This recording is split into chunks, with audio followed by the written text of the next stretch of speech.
haven't had to do an interview like this before. It's okay. All right. That's honestly something to talk about. So, Ariana, tell us a little about yourself. Well, my name is Ariana DiLorenzo. I have a bachelor's in professional writing from Lehman College, and I also have a minor in psychology. I'm actually now back in school for a second bachelor's in anthropology, and will then, I know, a little bit of an overachiever, I, I understand it and I empathize. and also on a very long and winding road trying to pursue lifelong dreams. So we're going down that road right now. So it's been a That's long road, but we're going down this road now. that is Uh, incredible and exactly the kind of line of questioning we wanted to steer into was that road and that goal. Um, well, certainly wasn't an easy road. And where I'm at right now, like I said, I'm back at Lehman for a second degree, but Lehman and the professional writing bachelor's was actually not my first attempt at college. I first went to college at 18 to a school down south where I was pursuing still the minor in psych, but I was pursuing a double major in literature and creative writing. And after taking some time in between, I guess, the junior senior year, took a year off from school, came back to New York, and then started up and went down the path of professional writing. And now we're here. that's more than I initially knew. So, for any audience members, anyone watching this in the future, Ariana and I have known each other since high school. And although we know so much about each other, we don't often breach into our professional topics and stuff like that because who wants to talk about work most of the time? But now we're in a state in our lives where we can kind of intermingle our work lives along with that. So I had no idea about just how much you were going. I knew about all the stress because I'm feeling it too, but I didn't know that it was from that much. That puts things in a whole new light. But what drew you to professional writing? Because I wouldn't have guessed that from early on. I'm fascinated. You mean as far as from changing from literature and creative writing down to professional writing? Yeah. Or what just drew you to literature and writing? What brought you to that in general? Because I used to be into literature and writing, and once video games came out, that flipped for me. So something guided you there. And then certainly with video games, being able to appreciate a game that has good writing is just Oh, we can talk about that another time for sure. But what drew you that's to for it? after the interview. So as far as long as I can remember, I was always writing. I grew up in a very creative household. My parents met doing musical theater. My aunt's a professional actress and singer. I have uncles that are musicians. My grandfather was a blue ribbon winning artist. So the arts are in my family, and my parents very much so emphasize, sorry, literature and history to me growing up. My grandmother made sure that I had a children's version of Shakespeare at 6, even though I was already watching Kenneth Branagh's Much Ado About Nothing from the time it came out. So I was probably about like 3. So my parents always made sure that I was being fed literature. And at the time, we thought I was like a really like gifted kid. Turns out undiagnosed ADHD. And I I was ingesting books as a kid, constantly writing, constantly trying to create stuff. I was the kid that literally took her my size Barbie and wrapped it up in masking tape and brought it to school and said, "Hi, teacher, I would like, actually, hi, Miss McDonald, I would like to make a presentation today, even though there's no assignment for this. I'd like to give a presentation on how the ancient Egyptians mummified their pharaohs." I was that kid. So, giving a little bit of context here. So, I was always very much so interested in literature and creative writing. When we went to Somers High School together, I don't know if you ever had him, but Mr. Dentato was my junior year English teacher. And I had his wife for math. yes, and then I aggressively sobbed in front of her years later, telling her how much her husband changed my life. So I ran into her years later and was just like, "Oh my god, you have no idea." Small world. As you know, and news to your audience, my father passed away when I was 13 from leukemia, and it was very traumatizing to me and my family. And so, about 2 years later, we moved up to the area where I started going to school with Arlen, and not really kind of fitting in. I was the weird kid who had a dead dad, and I met Mr. Dentato, who was my English teacher, and he just really changed my life. He was very encouraging, and at one point I was showing him some of my creative writing as well as my more like book analysis type writing, and he said, "You could really become a writer." So years later, which I know I'm kind of jumping the gun with your questions, but years later when I did get published, I really felt like I was giving this back to, you know, I was being able to say, yes, someone believed in me and thought I could do this, and I actually did it, and I was very grateful. Hence the sobbing in front of his wife years later. Because I was like, you have no idea. Absolutely. So, I'll pause you there for a second just to go ahead and right. cover that. You definitely did knock out a few of my questions, and I'm glad you did. It had a very nice organic feel to it there. Particularly the jumping straight through muses, inspirations, and a big one is mentorship. So, like I haven't had personally for me in my processes, I haven't had like a mentor figure for my art or for anything like that. It's just kind of been me flying by the seat of my pants. So to have a mentor figure, that must have been a lot of weight off your shoulders once you realized that there was something that you could do. Someone came up to you and said, "You very well could have a purpose doing exactly this, what you're already doing, because you're amazing at it." And what's really, really cool in hindsight, so I also changed schools every 3 years growing up, so I didn't have like the straightest line when it came to my education. Mm-hmm. And some years I had really great teachers in this subject and not so great the next year, but I never had a bad English teacher. Even Of though I course. hated my 6th grade grammar teacher, Mrs. Hughes, I like absolutely couldn't stand her, but she was amazing. We'll I cut that never part had so that way she doesn't hear it. she's long gone. Um, I'll cut Yes. that. Although this woman, just as like an aside, and this could be a lesson to your class and a lesson to you, so we'll bring this back because she's gotten in my head about this. She was giving us grammar lesson and gave us a quote that has stuck with me for the rest of my life. Good, better, best, never let it rest till your good is your better and your better is your best. So that's for Mrs. Hughes, who got it stuck in my brain. Anyways, I digress. I'll go back to this. I've had many, many mentors. So I could name Mrs. Reisman from Immaculate Conception, Mr. Dentato at Somers, Mrs. Sikowski, who was my advisor at Somers, who I love her and I miss her dearly. Absolutely. I know, she was a blessing. I never had a bad English teacher. And then when I went into college and still kind of didn't know what I wanted to do, I was running from grief and it was a whole thing. After my first semester, still not trying to kind of figure out where I want to go, I had an amazing class with a teacher, Dr. Lee, and I kind of blew a paper out of the park, which I'm used to doing. And after that, I signed up as a creative writing major. And at the time, a group of girlfriends and I, we were all English majors, and everyone started doing the double major with literature because we found out it was only, I think, like 5 or 6 extra classes to do the double major. So everyone started doing it, and then flash forward a semester later, I signed up for Psych just because it was fun. So I had these really great teachers that were very influential on me. And I'm going to kind of cover a couple of answers here for you. I had begun going to therapy when I was in college, finally facing some demons, and had this really crazy therapy session where you insert yourself into a memory and you have to confront yourself. And after that, I was so moved by this, I decided to write it all out. And I ended up sharing it.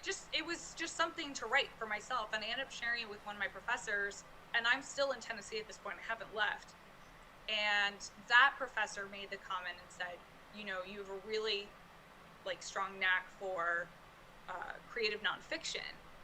And I never thought of writing that way. I always thought of like biography or autobiography in that autobiography in that sense. I didn't think about creative nonfiction that way. I then took a course in it, really started to fall in love with the genre, and then after a year away from school, when I was back in New York, one of the advisors there, in just kind of talking to me and how the things that I wanted to do and things that I was interested in, suggested, based off of my credits and as well as my likes and dislikes, suggested that I switch to professional writing. So that's the long journey back to from creative writing and literature into professional writing. That definitely was a trip. Long-winded. Not not necessarily. I mean, that's still, it's, you covered so many years of your life and so many different, plot points here that it, you filled out so much here. And I'm just gonna kind of bring us around close to a closing here, and I wanted to ask, like, what do you create things for? I'm gonna set this down here. This is where I had my notes for what to ask and how to guide certain things here. But Kind what? of took over the reins there for a minute. Yeah. What do you want? Who do you create for? Do you create for yourself? Do you create for other people? Do you create on commission? And when you do, what does that process look like? Like, how do you create an idea? For you, I know you said it's creative nonfiction. So the nonfiction component, obviously, that's going to be based in factual truth, experience, and things like that. But then there's the creative part. How do you create your story? Where do you build it from? So answering couple of ways around this. As far as I can remember, a lot of my stories, whether fiction, whether creative nonfiction, um, a lot of it starts with a title. Oddly enough, like I hear the title in my head, and then suddenly I immediately know what the rest of the story is. So I've actually, it's down now, but there used to be this board behind me, and it actually had a list of just titles. And I could look at it and know exactly what every story was. I just knew I had to write it all out. Mm-hmm. And someone else could walk in my apartment and look at it and say, I don't understand what that is. And I was like, well, it's the X, Y, and Z. So it's normally started with the title that somehow this pops into my head, and I know that's kind of like a really bad excuse. But from there, being able to sit down, I have found that my creative process, whether I find that creative nonfiction works better for me personally. I find that I write better in that genre just because the flow is a little more natural. I do a lot of free writing. I was also that person in college who, when a deadline was approaching, I would take my phone and I would just do the talk to text and then attempt to email it to myself and attempt to figure out what exactly it was that I was saying. Because sometimes you just need to walk around your room and free write in that sense. So as far as creative nonfiction goes, that's a lot more free writing, trying to just kind of get everything out. It's almost like vomiting. I had someone tell me once that when you open up to someone and it's really awful sometimes and you're sharing a lot about yourself, that it's almost like vomiting. It really sucks during the process, but you'll feel better afterwards. And I feel a lot better after. But I kind of feel the same way with writing, that I can just emotionally dump everything else onto the page, and then from there you kind of start tweaking it. And so a lot of it will sometimes be free thought. There might be a lot of I statements, and then from there we're kind of editing and bringing the journey. When it comes to fiction, that was a genre that I was very hesitant to jump into. I didn't feel very confident in it. But I've also worked, depending on if maybe there's a creative nonfiction or like autobiographical inspiration, but I might take more of a fictionalized take on an experience. I have a short story that's kind of like a monologue called 5486, and that one was workshopped for like 2 years. I have a short story called Sam that I started writing in 2011, and it wasn't until like 3 years ago that I finally felt like I was done with it. Oh wow. Um, but that's a genre that I find a little more challenging because I'm having to, It's infinite. yeah, and you're having to walk to me at least, it's a very weird tightrope of how much becomes, at what point does it stop being fictional? At Yeah. what point am I now going down this other path? Whereas creative nonfiction, I have found that if I'm, exhuming a memory, if you will, I can write as if I'm stepping outside of that moment and as if I'm the observer to what's happening or what has happened. So I have a lot more free range in that respect. But that being said, just because creative nonfiction comes from a place of personal experience, let's say of my own, that doesn't mean that research isn't required for it. Of I course. had a assignment that I did in college, in my creative nonfiction class, where we were analyzing a piece by David Foster Wallace, who just amazing.